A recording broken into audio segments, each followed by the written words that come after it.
and to be able to do that in about 6 minutes, to be able to do it on my own, that was pretty neat. So to be a part, to be the driver for the U.S. Army Chevrolet is an honor for me, and to see some of their technology and safety and some of the things that they do to prepare their team and their organization just as we do was pretty neat. Cool. Thanks. Good luck in the Daytona 500 in this season. Thank you. Our next question is from Dustin Long from Landmark Newspapers. Please go ahead. Hey, Ryan. I wanted to ask you something about something from last week. David Stremme was on a conference call, and I'd asked him one thing about, what are some of the things that need to improve at Penske for that organization to be in the elite among the top four. He talked about a lot of different things. One of the things he said was, quote, you had Ryan Newman, who was here, started out the season very well, and then he knew he was leaving. It was kind of, he'd done a very good job, but he knew he was on his way out, and he was going to do some other things. I asked him just to clarify if he thought you were quitting on the team, and he said, no, I don't think Ryan gave up at all. But he says, just as a driver and as a team, you see toward the end of the year there's a lot of things happening. He goes on to say, if you're going to another organization that's in your mind that, hey, I'm leaving and I'm going to a better place, they feel. I wanted to ask you a couple things in regards to that. One, if you had any comment in relation to that. And two, what would you say to people who might think lack of success at the end of last year for your team would be related to you looking ahead? David's comment, I mean, to me, it's kind of vague. I mean, you could read it several different ways, but I think he was just talking to the effect of I was moving on. And when you're moving on, it's hard to not necessarily be as dedicated, but for the organization and everything to click the way it was. And at the point that I decided to move on, it wasn't very successful. So the bottom line was I moved on, and I'm happy being where I am with the U.S. Army and Stewart-Haas Racing. As far as the situation goes, I felt grateful to have Tony Stewart, who is my future teammate, to be going through the same situation and talking to him, him separating himself from Joe Gibbs Racing and the Home Depot and all the things that he did, where I was separating from Alltel and all the great successes that we had. So it's difficult to separate those things. It's difficult. I guess it's kind of like working two jobs at the same time. Eventually you run out of sleep. But for me, it was a difficult time to move on. My dedication to driving the race car never changed. I drove every lap as hard as I possibly could. And, we just didn't have the successes, even though I was moving on at the end of the year, that I even would have hoped. My goal was to still win 5 of the last 5 races. That never changed. It's just, it didn't happen, and it's easy to look at things like that.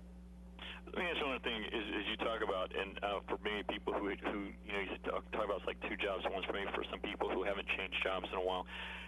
Some people might say, well, what's so difficult having one job, knowing you're going to somewhere else? What are the challenges maybe you faced and Tony faced, that the other drivers face when they're going through that type of situation? I guess the 2 things that come to mind for me are responsibility and people. You have a responsibility to fulfill yourself and your obligations for the year, and you still have goals that you want to achieve, whether they're personal or through the team.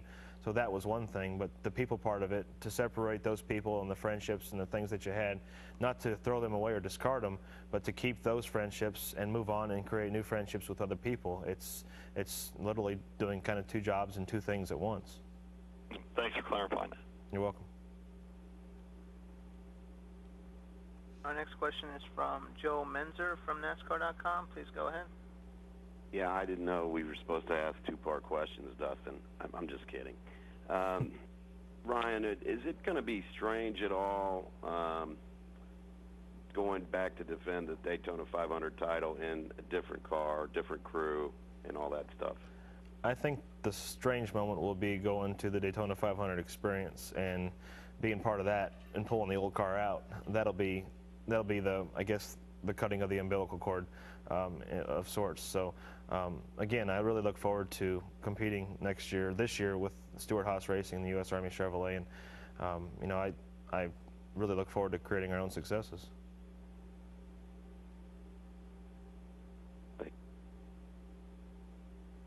Our next question is from Keith Chartrand from the Daily Sun newspaper. Please go ahead. Hey, Ryan, thanks for taking this. It's more of a clarification point than anything else. Can you explain to me the transition of points between the 66 car to your car, and where the points are going to come from Tony, and your thought process going into the race based upon that, and how that actually fomented from the Haas cars into your cars and now Tony's cars from last year. That's a good question. I've tried to figure it out. It's complicated. I've got other people around me trying to figure it out too, and I'm just trying to more clarify, because Tony can kind of lean on Sprint Cup champion. Does he take the worst car out of the group, and then you take the next worst car out of the group, and that guarantees you the first 6 races, that sort of thing. Yeah, as far as I know, this is the way it all kind of works out. The 66 becomes the 39 points. Scott Riggs did an excellent job to get back in the top 35 after being outside of it, to lock us into a spot for the first, I don't even know the rule, the first 5 or 6 races, whatever it is. Tony has the 70 points, which are outside the top 35, but he also has the most recent Champions Provisional for anybody that's not locked into the top 35. So that, in essence, locks him into the top, or the first 5 or 6 races or whatever. So that's the gist of it as far as I know. I got you. From the standpoint of that, does it feel almost like at least a sense of relief, because it could be awkward to the standpoint that you have the defending champion at Daytona, and if the transfer of points didn't happen the way that it is, that if you blew an engine, you weren't even racing? No, believe me, it weighed on my mind, but again, that's part of racing. It's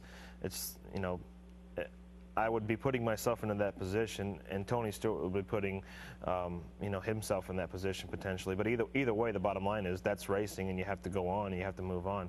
That if that were to have happened, it wouldn't have been a bright moment, or a happy moment. But again, that's racing. Gotcha. Thanks for clarifying. Yep. Our next question is from Dwight Drum from racetake.com. Please go ahead. Thank you. Ryan, what kind of attraction or draw is to your family and friends is that gold Daytona 500 trophy, wherever you have it displayed?